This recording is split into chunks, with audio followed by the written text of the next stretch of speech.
সরকার এবং তাদের দোসররা বাদে বাংলাদেশে যত পলিটিক্যাল পার্টি আছেন সবাই আজকে উপস্থিত ছিলেন। নানান মত পথ আদর্শের ভিন্নতা ছিল, কিন্তু সবাই একত্রে বাংলাদেশের সার্বভৌমত্ব, অস্তিত্ব, স্বাধীনতা এবং মর্যাদা রক্ষার প্রশ্নে সবাই ঐক্যবদ্ধ থাকার ঘোষণা দিয়েছেন এবং ঐক্যমত জানিয়েছেন। ওনারা এই সমস্ত আমাদের এই সভাতে যেই সমস্ত বিষয়ে ঐক্যমত প্রতিষ্ঠিত হয়েছে আমি একটু পড়ে শোনাচ্ছি আপনাদের।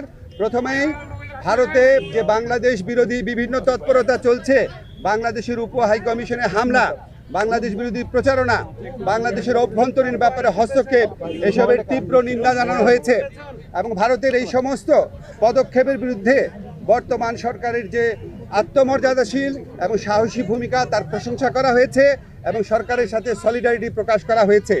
তবে একই সাথে সাথে ভারতের এই সমস্ত প্রচারণার বিরুদ্ধে সরকারকে আরও শক্তিশালীভাবে, আরও বেগবানভাবে এটাকে অ্যাড্রেস করার কথা বলা হয়েছে এবং এই জন্য প্রয়োজনীয় যে প্রবাসী যে আমাদের বন্ধুরা রয়েছেন, অন্য রাষ্ট্র রয়েছেন, বন্ধু রাষ্ট্র, তাদের সহযোগিতা, প্রবাসীদের সহযোগিতা, আন্তর্জাতিক সংবাদ সংস্থার যে সাংবাদিকরা রয়েছেন তাদেরকে এই দেশে ডেকে নিয়ে আসা, এই ধরনের নানান পরামর্শ দেওয়া হয়েছে এবং আমাদের কমিউনিকেশন স্কিল এবং ইন্টারন্যাশনাল লিগাল স্কিল বাড়ানোর পরামর্শ দেওয়া হয়েছে।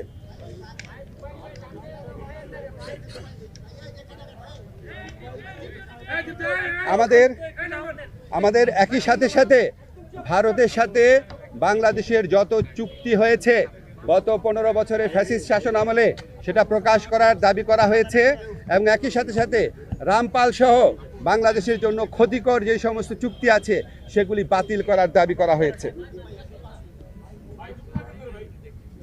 বাংলাদেশের প্রতি ভারতের যে অর্থনৈতিক নিপীড়ন, যে সাংস্কৃতিক আধিপত্য প্রচেষ্টার চেষ্টা, অভ্যন্তরীণ ব্যাপারে নাক গলানোর চেষ্টা, সেটার নিন্দা জানানো হয়েছে এবং ভারতকে বাংলাদেশের প্রতি মর্যাদাশীল আচরণ করার, সৎ প্রতিবেশী সুলভ আচরণ করার আহ্বান জানানো হয়েছে।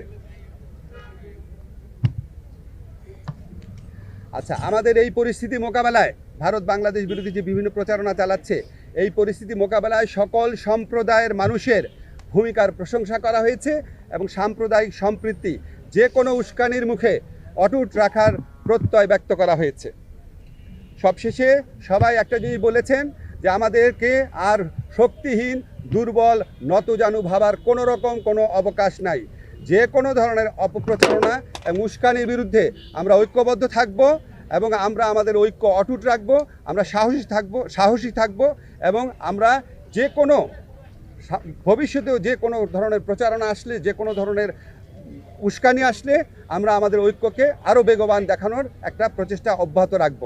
একই সাথে সাথে আমাদেরকে বলা হয়েছে, এটা প্রস্তাব আকারে আসছে যে আমরা যে গোটা জাতি এই যে ভারতের অপপ্রচারণার বিরুদ্ধে ঐক্যবদ্ধ রয়েছি, এই জন্য আমরা সবাই মিলে একটা সমাবেশ করতে পারি কিনা, সবাই মিলে একটা পলিটিক্যাল কাউন্সিল করতে পারি কিনা, এমনকি নিরাপত্তা কাউন্সিল করতে পারি কিনা, এই ধরনের প্রস্তাব আনা হয়েছে।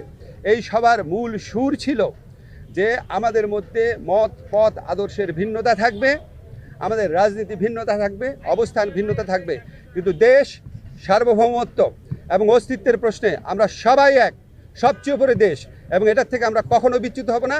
বাংলাদেশকে দুর্বল, শক্তিহীন, নতজানু ভাবার কোনো রকম অবকাশ নাই।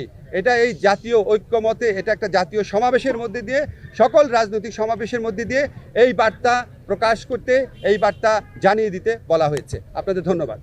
Thank you.